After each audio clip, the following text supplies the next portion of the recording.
7월 13일 새벽 말씀 묵상 시작하겠습니다. 하나님 아버지, 오늘도 주님의 은혜로 이 하루를 시작합니다. 우리에게 주의 말씀 들을 수 있는 귀를 열어주시고 주의 말씀 따라 살 수 있는 순종의 용기와 믿음을 허락하여 주옵소서. 예수님 이름으로 기도드립니다. 아멘. 오늘은 이사야서 9장 말씀 같이 읽고 묵상하겠습니다. 이사야서 9장 1절에서 21절까지 말씀입니다. 어둠 속에서 고통받던 백성에게서 어두움이 거칠 날이 올 것이다. 옛적에는 주님께서 스불론 땅과 납달리 땅으로 멸시를 받게 내버려 두셨으나 그 뒤로는 주님께서 서쪽 지중해로부터 요단강 동쪽 지역에 이르기까지 그리고 이방 사람이 살고 있는 갈릴리 지역까지 이 모든 지역을 영화롭게 하실 것이다. 어둠 속에서 헤매던 백성이 큰 빛을 보았고 죽음의 그림자가 드리운 땅에 사는 사람들에게 빛이 비쳤다. 하나님 주님께서 그들에게 큰 힘을 주셨고 그들을 행복하게 하셨습니다. 사람들이 곡식을 거둘 때 기뻐하듯이 그들이 주님 앞에서 기뻐하며 군인들이 전리품을 나눌 때 즐거워하듯이 그들이 주님 앞에서 즐거워합니다.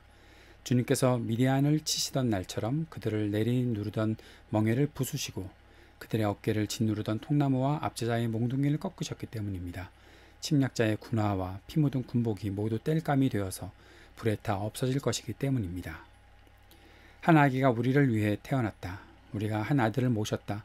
그는 우리의 통치자가 될 것이다. 그의 이름은 놀라우신 조언자, 전능하신 하나님, 영존하시는 아버지, 평화의 왕이라고 불릴 것이다.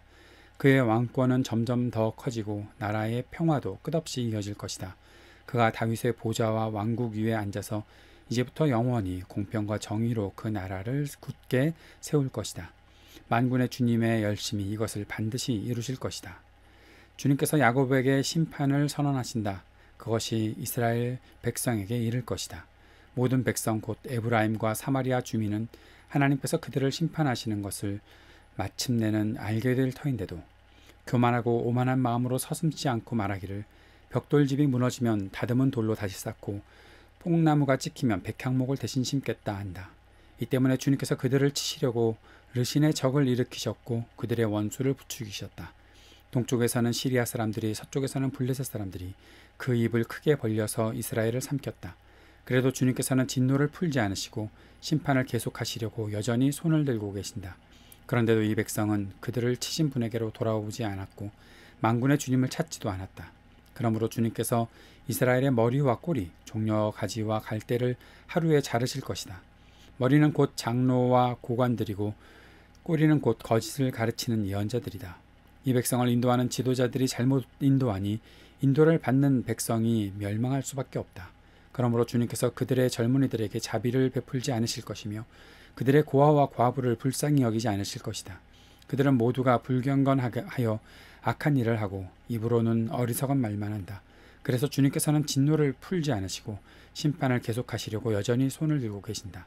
참으로 악이 불처럼 타올라서 찔레나무와 가시나무를 삼켜버리고 우거진 숲을 사르니 이것이 연기 기둥이 되어 휘돌며 올라간다. 만군의 주님의 진노로 땅이 바싹 타버리니 그 백성이 마치 불을 떼는 떨감같이 되며 아무도 서로를 아끼지 않을 것이다. 오른쪽에서 뜯어먹어도 배가 고프고 왼쪽에서 삼켜도 배가 부르지 않아 각각 제 팔뚝의 살점을 뜯어먹을 것이다. 므낫세는 에브라임을 먹고 에브라임은 므낫세를 먹고 그들이 다 함께 유다에 대항할 것이다. 그래서 주님께서는 진노를 풀지 않으시고 심판을 계속하시려고 여전히 손을 들고 계신다. 아멘. 심판으로 인해 어둠과 고통 속에 빠졌던 백성들에게 이제 회복의 기회가 찾아옵니다. 어둠이 물러가는 날이 올 것입니다. 아시리아는 북이스라엘을 공격해서 베가를 제거하고 호세아를 왕위에 앉히고 북이스라엘을 자신들의 속국으로 만들어 버립니다.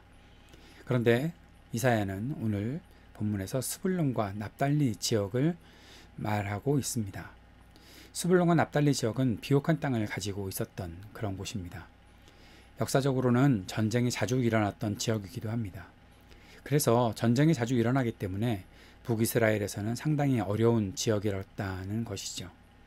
더구나 아시리아의 공격으로부터 북이스라엘이 아시리아의 속국이 되자 많은 이방인들이 들어와 살았던 땅이 바로 스불론과 납달리 지역이었습니다. 그렇게 되면서 이스라엘에서는 더욱 소외된 땅이 되어버리고 말았던 것이죠. 그런데 이사야 선지자는 하나님께서 납달리와 스불론 땅을 영화롭게 하실 것이다 라고 말하고 있습니다.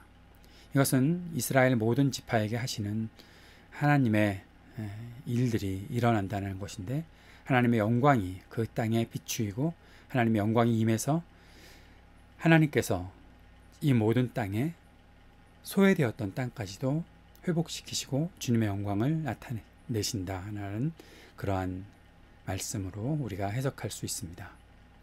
이 말씀은 후에 마태복음 4장에서도 인용이 되지요. 이 말씀은 후에 마태복음 4장에서도 인용이 되지요. 예수님께서 갈릴리에서의 사역을 하실 때 하나님께서 예언하신 일의 성취다라고 기록되어 있는 것을 보게 됩니다. 그것이 바로 오늘 이 말씀을 가져다 인용한 것이다 볼 수 있는 것이죠. 하나님은 어둠에 갇혔던 모든 백성에게 빛을 비추어 주십니다. 희망과 기쁨을 갖게 하시는 것입니다. 6절에서는 하나님께서 계획하신 일을 이루실 것이다. 그것이 아들이 태어나면서 하나님의 일이 분명히 이루어질 것이다 라고 선언하고 있습니다.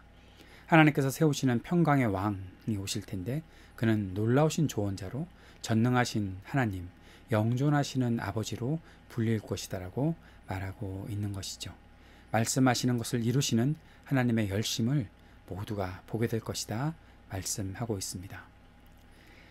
그런데 이렇게 하나님의 역사가 일어남에도, 하나님께서 이렇게 말씀하시고 그 열심을 나타내심에도 불구하고 북이스라엘 사람들은 하나님의 말씀을 무시합니다. 교만하고 고집스러운 그들은 결국 하나님의 심판을 받게 될 것입니다. 말씀을 듣지 않고 고집부리는 오만한 백성은 하나님께서 반드시 심판을 하신다라고 말씀하고 있습니다. 17절의 말씀을 보면 우리가 귀담아 들어야 되는 말씀이 있습니다. 젊은이들도 고아와 과부도 하나님의 긍휼을 입지 못할 것이다. 우리는 보통 고아와 과부의 편이신 하나님, 언제 어떤 때에라도 고아와 과부를 위해서 긍휼을 베푸신 하나님, 그렇게 우리가 하나님을 이해하고 있는데도 불구하고 오늘 하나님께서 주시는 말씀은 그들이 긍휼을 입지 못할 것이다 말씀하십니다. 왜냐하면 악에 빠져 있기 때문에, 오만함을 버리지 않고 고집부리고 있기 때문에 그렇다는 것이죠. 하나님 앞에서 겸손하지 않으면 심판을 받게 됩니다. 자신의 상황이 어떻다 하더라도 하나님 앞에서 자신을 낮추고 마음을 열고 하나님의 긍휼을 구할 때 그 긍휼을 입을 수 있다는 것입니다. 하나님은 악에 대해서 철저하게 심판하시는 하나님이십니다. 전쟁 후 북이스라엘은 먹을 것이 없어서 서로 잡아먹는 비참한 일들이 벌어진다라고 말씀하십니다. 회개하지 않고 하나님께로 돌아오지 않는다면 하나님의 긍휼을 입을 길은 없다는 것을 우리 마음에 꼭 새길 수 있었으면 좋겠습니다. 오늘도 이 말씀 붙잡고 기도합시다. 하나님께서 이 땅을 회복시키시겠다는 그 결심, 그 열심이 우리의 삶 속에, 우리가 살고 있는 이 땅에 나타나게 해주시고, 지도자들이 교만과 아집을 버리고 주님 앞에 철저히 무릎 꿇을 수 있도록 주님 역사해 주옵소서 간절히 구할 수 있었으면 좋겠습니다. 우리 교우들, 우리 자녀들, 우리 청년들을 위해 기도해 주시고, 오늘도 IT를 위해 함께 기도해 주시고, 우리 조국을 위해 주님 앞에 간절히 기도하는 이 아침이 되기 원합니다. 함께 기도하겠습니다. 주님의 은혜를 구합니다. 주님의 긍휼을 구합니다. 교만하고 오만하여 주의 긍휼을 입지 못하는 일이 없도록 주님 우리에게 오늘도 은총을 베풀어 주시고, 우리가 마음 열고 주님의 역사를 기대하고 소망하며 주님 앞에 겸손히 나아갈 수 있도록 우리를 인도하여 주옵소서. 예수님 이름으로 기도드립니다. 아멘.